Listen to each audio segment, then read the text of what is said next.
Hello दोस्तों, स्वागत है आपका हमारे यूट्यूब चैनल उत्तराखंड ज्ञानविद जीवन में।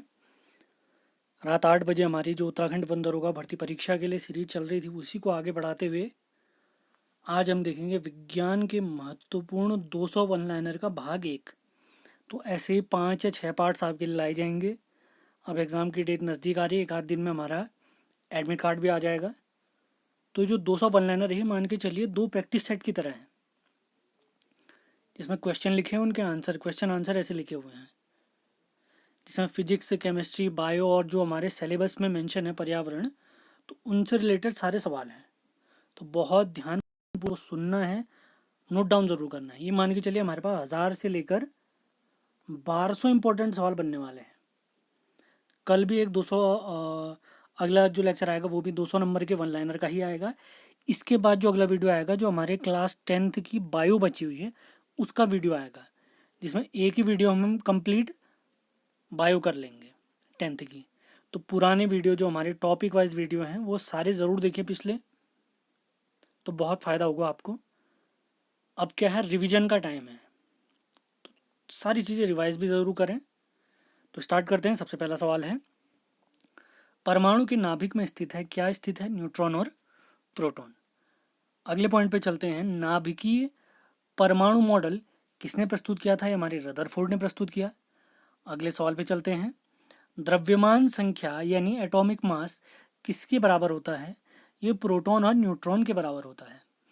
वायु का दाब जैसे जैसे घटता है वैसे वैसे क्वथनांक यानी बॉइलिंग पॉइंट भी घटता है।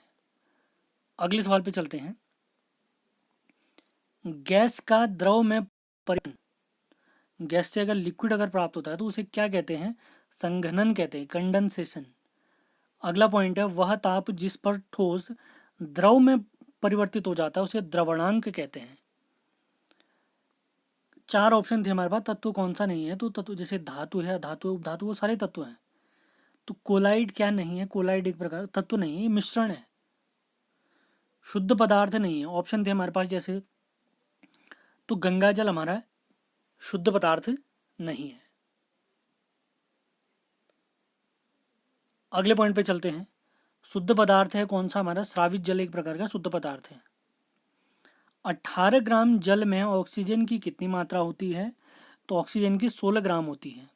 तो जल का फॉर्मूला होता है H2O।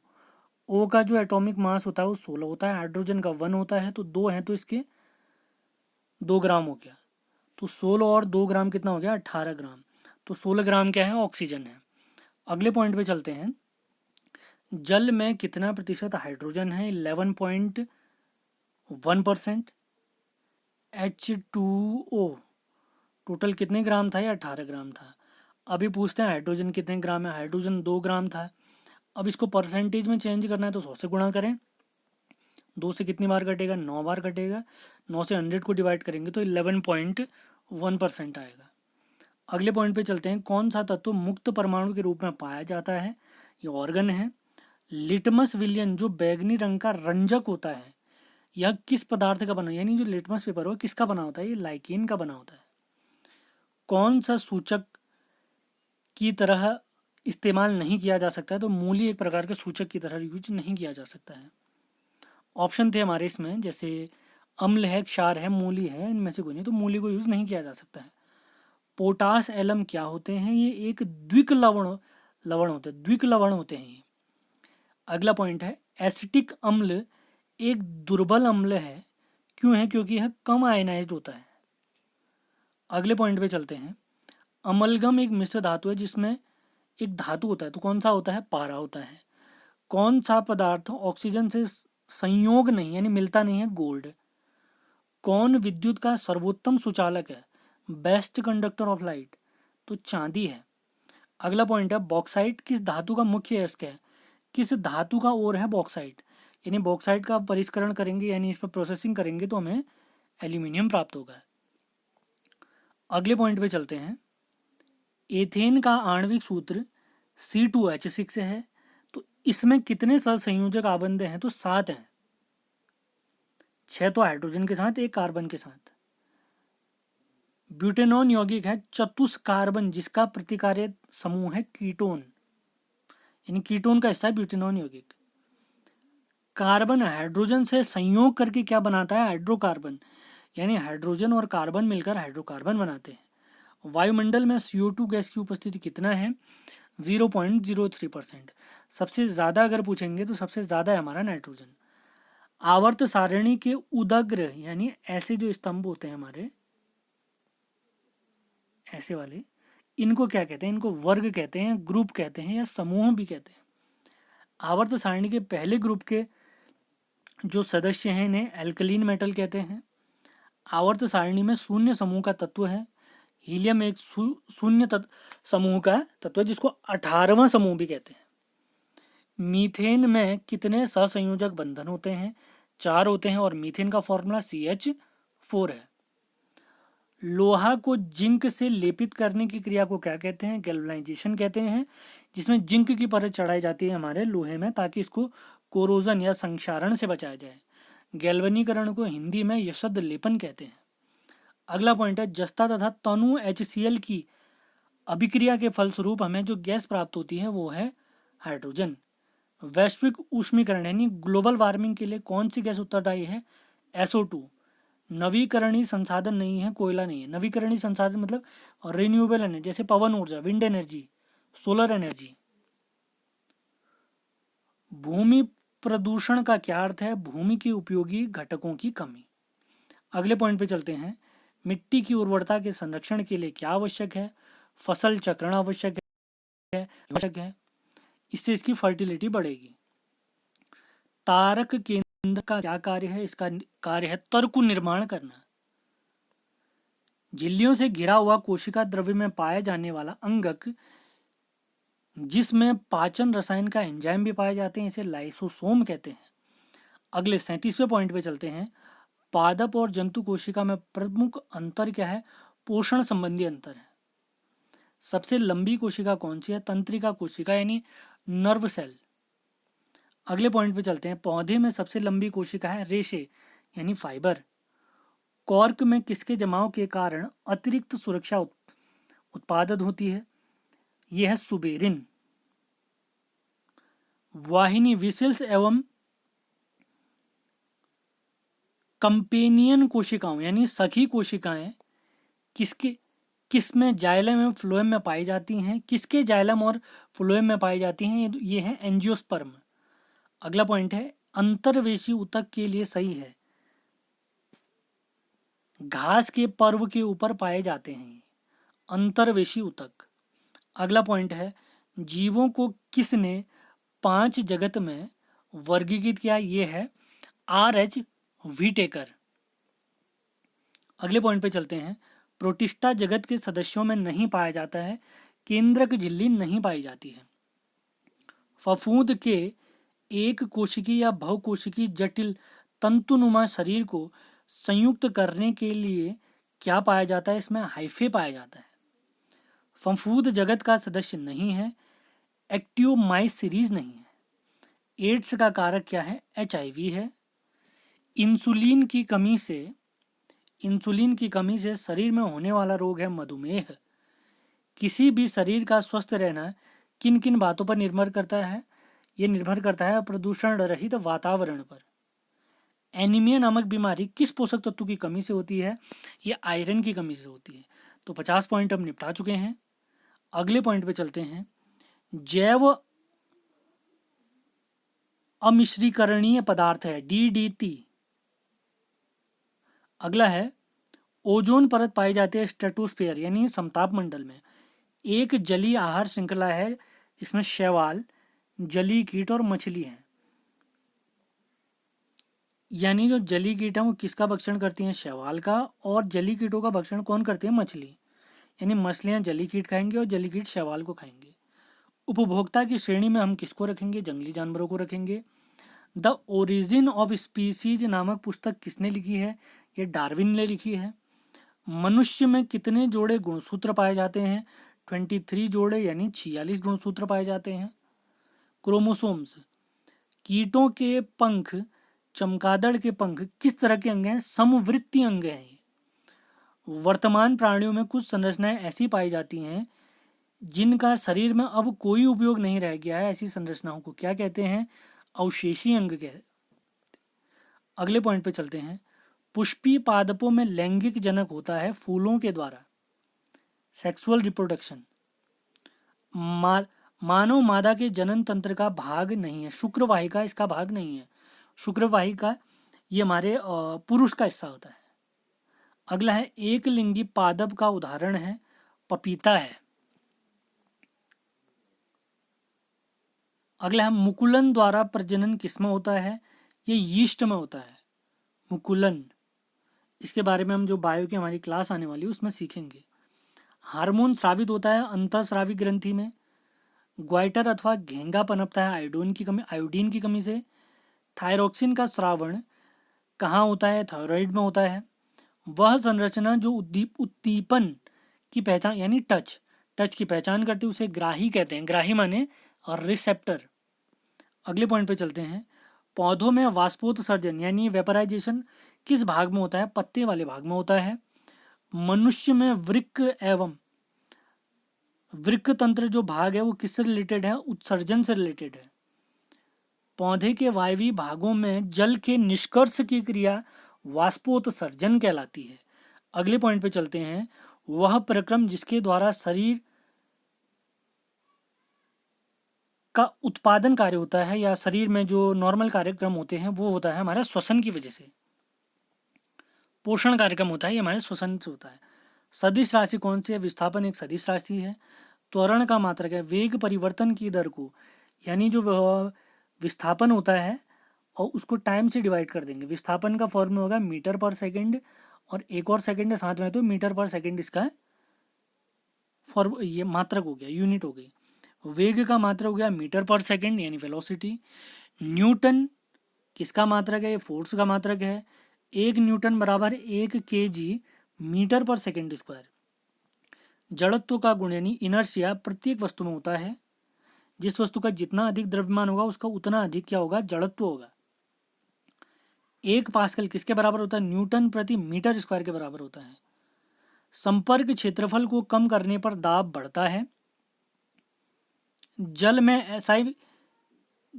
एसआई मात्रक में घनत्व होता है, यानी जो जल का घनत्व है उसका अगर एसआई मात्रक हम लें तो वो होता है 1000 किग्रा प्रति मीटर क्यूब। वाट किसका मात्रक है? वाट हमारे शक्ति का मात्रक है। अगले पॉइंट पे चलते हैं। कमानीदार घड़ी में संचित ऊर्जा पोटेंशियल एनर्जी यानी स्थितिज ऊर्जा। पृथ्वी से 2 मीटर ऊंचाई पर एक पिंड की स्थितिज ऊर्जा 98 जूल है। अगर पृथ्वी की सतह का मानक सतह माना जाए तो पिंड का द्रव्यमान कितना होगा? तो इसका अगर फॉर्मूला हम लेंगे तो फॉर्मूला mgh का यूज करें, आंसर आ जाएगा। तो 5 kg इसका सही जवाब है। अगले पॉइंट पे चलते हैं। प्रतिध्वनि का कारण है प्रकाश का परावर्तन। सितार का तार खींचने में तार में अनुप्रस्थ तरंगें उत्पन्न होती हैं। शीर्ष और समीप वाले गर्त के बीच की दूरी तरंग दैर्ध्य की आधी होती है। ये देखिए माना है कि ये किरण है, तो यहाँ से यहाँ तक तो तरंग दैर्ध्य है। अभी कहते हैं यहाँ से यहाँ पर तक की दूरी बताइए शृंग और गर्त की, तो तरंग दैर्ध्य का यानी जो वेवलेंथ है उसका आधा होगा। प्रकाश की किरण गमन करती है सीधी रेखा में, यानी कैसे मार्ग में चलती है। प्रकाश की वेलोसिटी मिनिमम किस में होगी? कांच में होती है। मोटर गाड़ी के चालक के सामने जो रियर व्यू के लिए जो दर्पण लगा रहता है, मिरर लगा रहता है, उत्तल दर्पण है। मानव नेत्र के किस भाग पर किसी वस्तु का इमेज बनती है? रेटिना यानी दृष्टिपटल पर। तारों के टिमटिमाने की व्याख्या किस सिद्धांत पर आधारित है?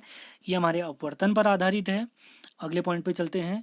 नेत्र लेंस की फोकस दूरी अधिक हो जाने पर कौन सा दृष्टि दोष होता है? दूरदृष्टि दोष। निम्न में से अर्धचालक कौन सा नहीं है? पारा एक अर्धचालक नहीं है। वोल्ट पर एम्पियर प्रदर्शित करता है ओम को। विद्युत प्रतिरोध का मात्रक बताइए। तो इसका मात्रक है ओम। विद्युत फ्यूज विद्युत धारा के किस सिद्धांत पर आधारित है? ऊष्मीय सिद्धांत पर आधारित है। 1 किलोवाट घंटा बराबर 3.6 इंटू 10⁻6 जूल। विद्युत घंटी चुंबकीय प्रभाव यानी मैग्नेटिक इफेक्ट पर आधारित है। बायोगैस ईंधन का स्रोत नहीं है, नाभिकीय ऊर्जा। उत्तरदायी गैस है CO2। सूर्य तथा अन्य तारों की विशाल ऊर्जा के स्रोत हैं। सूर्य तथा अन्य तारों की विशाल ऊर्जा के स्रोत हैं नाभिकीय संलयन। इसी के साथ हमारे 100 पॉइंट कंप्लीट होते हैं। अब अगले 100 पॉइंट देखते हैं। तो सबसे पहला पॉइंट है, एक जैविक प्रक्रम द्वारा अपघटित होने वाला पदार्थ है सूखे घास पत्ते। हरे पौधे क्या कहलाते हैं? उत्पादक यानी प्रोड्यूसर कहलाते हैं। कौन पर्यावरण में जैविक धारक नहीं है? ये वायु नहीं है। वैज्ञानिक मेंडल के नियमों की पुनः खोज किससे संबंधित है? वैज्ञानिक शर्मक से रिलेटेड है। कोशिका में आनुवंशिक पदार्थ है DNA। जीन शब्द सबसे पहले किसने प्रस्तुत किया था? हमारे जॉनसन ने। क्या ये जीवन नहीं है, जीन है। अगले पॉइंट पे चलते हैं। जो DNA में होता है जीन होता है, इस जीन की वजह से बच्चे बनते हैं बाद में। फूलों में नर प्रजनन अंग को पुंकेसर कहते हैं, स्टिमन्स, और जो स्त्री का होगा उसको स्त्री केसर कहते हैं। ब्रायोफाइलम के कौन से भाग में कायिक प्रवर्धन होता है? पत्तियों में होता है। मानव मादा में निषेचन क्रिया कहाँ होती है? ये होती है फेलोवियन नलिका में, जिसको अंडवाहिनी नलिका भी कहते हैं, फेलोवियन नलिका में। कौन सी एक अंतःस्रावी और बाह्यस्रावी ग्रंथि दोनों प्रकार की होती है? अग्नाशय, जिसमें से हमारा इंसुलिन निकलता है जो शुगर को कंट्रोल करता है। जीवों में ध्वनि ग्रहण करने की संवेदी अंग है श्रवणग्राही, यानी जो सुनने के जो हमारे रिसेप्टर हैं उन्हीं की वजह से हम सुन पाते हैं। वृक्क के ऊपर स्थित एक अंतःस्रावी ग्रंथि कौन सी है? अधिवृक्क ग्रंथि है। अगला पॉइंट है ये गलत हो चुका हमारा पॉइंट, ये वाला नहीं देखना है। प्रोकैरियोटिक जो कोशिका होती है उसमें क्या नहीं होता है? ATS राइबोसोम नहीं होते हैं, केंद्रिका नहीं होती है, और केंद्रक भी नहीं होता है। कोशिका झिल्ली में नहीं पाए जाते हैं, क्रिस्टी नहीं पाया जाता है कोशिका झिल्ली में। Cell membrane. सेल कोशिका शब्द की उत्पत्ति सबसे पहले रॉबर्ट हुक ने की थी। सरल स्थायी ऊतक का प्रकार नहीं है, ग्राउंड मेरिस्टेम नहीं है इसका प्रकार। मृदु ऊतक के लिए सही है एरेनकाइमा को सहारा देता है ये मृदु ऊतक, और प्रकाश संश्लेषण भी करता है। काफी मोटे दीवार वाले मृत कोशिकाओं से बना होता है दृढ़ तंतु। शरीर की बाहरी और भीतरी जो हमारे आवरण होते हैं उनकी रक्षा कौन करते हैं? एपिथीलियम टिश्यू करते हैं। एक क्रिप्टो गेम्स का सदस्य नहीं है, ये हमारा जिम्नोस्पर्मी नहीं है। एक जिम्नोस्पर्मी नहीं है, द्विबीजपत्री एक जिम्नोस्पर्मी नहीं है। अगले पॉइंट पे चलते हैं। लाइकेन किसका रूपांतरण है? ये शैवाल और फफूंद का रूपांतरण है। अगले पॉइंट पे चलते हैं। मांस एवं लिपिड्स के उदाहरण हैं ब्रायोफाइटा। निद्रा रोग उत्पन्न करता है ट्रिप्नोसोमा। रतौंधी रोग कैसे होता है? विटामिन A की कमी से। रंगों के प्रति जो अंधापन कैसा रोग है? ये आनुवांशिक जेनेटिक रोग है। स्कर्वी जो है विटामिन C की कमी से रोग होता है। अम्ल वर्षा का मुख्य अवयव है सल्फ्यूरिक अम्ल यानी H2SO4। ओजोन गैस पाई जाती है स्ट्रेटोस्फीयर यानी समताप मंडल में।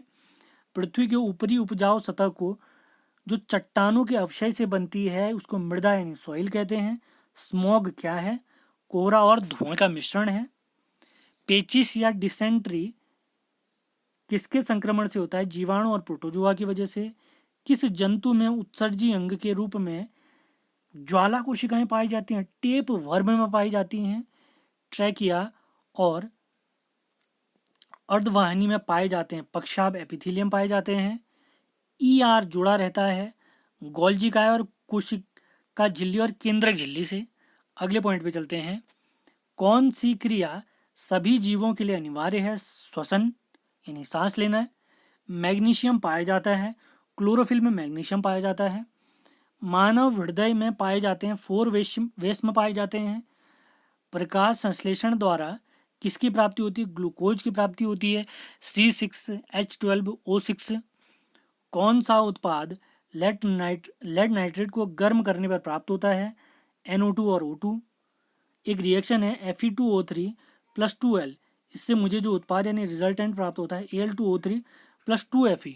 ये किस प्रकार की रिएक्शन है? ये विस्थापन रिएक्शन है, क्योंकि यहाँ पर जो Fe2 के पास O2 था वो Al एल्यूमिनियम के पास चले गया। लौह चूर्ण पर तनु HCl को डालने पर क्या होता है? हाइड्रोजन गैस और आयरन क्लोराइड बनता है। हाइड्रोजन गैस और हाइड्रोजन आयरन क्लोराइड बनता है। अगले पॉइंट पे चलते हैं। जल के अम्लीय और क्षारकीय विलयन किसके कारण विद्युत के सुचालक होते हैं? H+ आयन और OH- आयन की वजह से। कौन से धातु ठंडे जल से अभिक्रिया करके धातु के हाइड्रोक्साइड बनाएंगे? सोडियम और पोटेशियम। किस विलयन का उपयोग दीवारों की सफेदी करने के लिए किया जाता है? CaOH का होल ट्वाइस, बुझा हुआ चूना। कौन सी उपधातु है Sb यानी एंटीमनी? शुद्ध सोना को व्यक्त किया जाता है, ये 24 कैरेट के बराबर होता है। पीतल क्या है? एक पीतल मिश्र धातु है। अगले पॉइंट पे चलते हैं। कार्बोक्सिलिक एसिड समूह कौन है? COOH। इथेन में कितने सहसंयोजक बंध होते हैं? 7। CnH2n+2 ये किसका फॉर्मूला है? ये एल्केन का फॉर्मूला है। आधुनिक आवर्त सारणी में तत्वों के वर्गीकरण का आधार है परमाणु संख्या। अगले पॉइंट पे चलते हैं, काफ़ी इंपॉर्टेंट है। अमोनिया के अणु में नाइट्रोजन और हाइड्रोजन के परमाणुओं की संख्या का अनुपात 1:3 है, क्योंकि अमोनिया का फॉर्मूला NH3 है। नाइट्रोजन कितना है? 1 है। हाइड्रोजन कितना है? 3 है। लोहे की परमाणु संख्या यानी एटॉमिक नंबर क्या है? 26 है। अगला पॉइंट है, पदार्थ के कणों को एक साथ बांध कर रखने वाला बल है इंटरमोलिकुलर फोर्स। वह प्रक्रिया जिसमें इत्र की गंध वायु में चारों ओर फैल, इत्र यानी सेंट, चारों तरफ पहुंच जाती है, ये कहलाती है विसरण, डिफ्यूजन। पदार्थ की कितनी अवस्थाएं हैं? 5 अवस्थाएं हैं। ठोस, द्रव, गैस, प्लाज्मा और बोस आइंस्टीन कंडेंसेट। किसकी संपीडितता यानी कंप्रेसिबिलिटी सबसे कम होती है? ठोस की। यौगिक में तत्वों का अनुपात निश्चित होता है, ये तो हम पहले पढ़ चुके हैं। परिक्षिप्त प्रावस्था और परिक्षेपण माध्यम में मिलकर बने विलयन को कोलाइड विलयन कहते हैं। शुद्ध पदार्थ है जल, अशुद्ध पदार्थ है वायु। 0.5 यानी आधा मोल H2 का द्रव्यमान, देखिए 1 मोल H2O यानी जल का द्रव्यमान होता है 18 ग्राम, तो आधे मोल का कितना होगा? 9 ग्राम होगा। 1.8 H2O के अणुओं की संख्या है 6.022 इंटू 10⁻²2।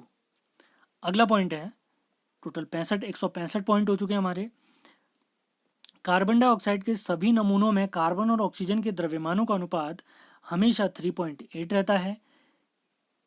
किस नियम के अनुकूल होता है? ये स्थिर अनुपात नियम के अनुकूल होता है।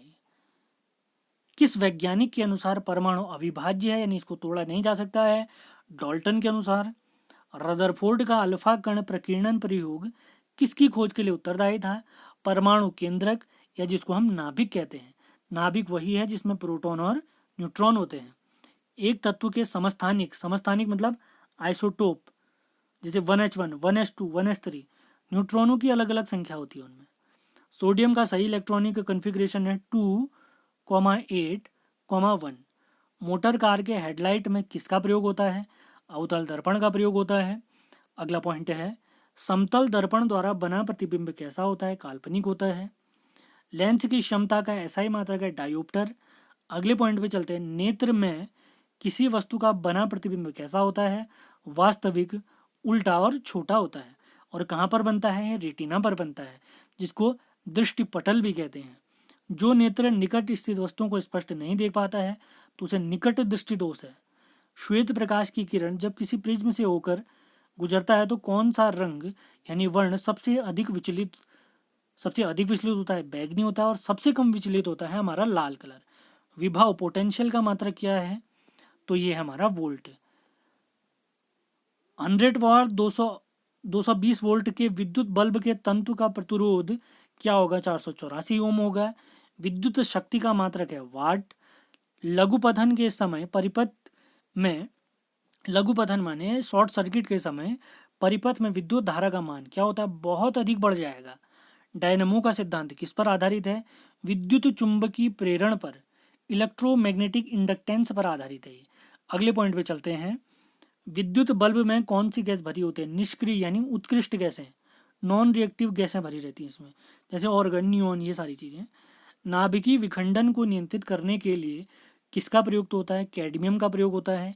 किसी नाभिकीय विखंडन में मुक्त ऊर्जा कितनी होती है? 200 M इलेक्ट्रॉन वोल्ट, MEV। पवनों का देश किसे कहते हैं? डेनमार्क को कहते हैं।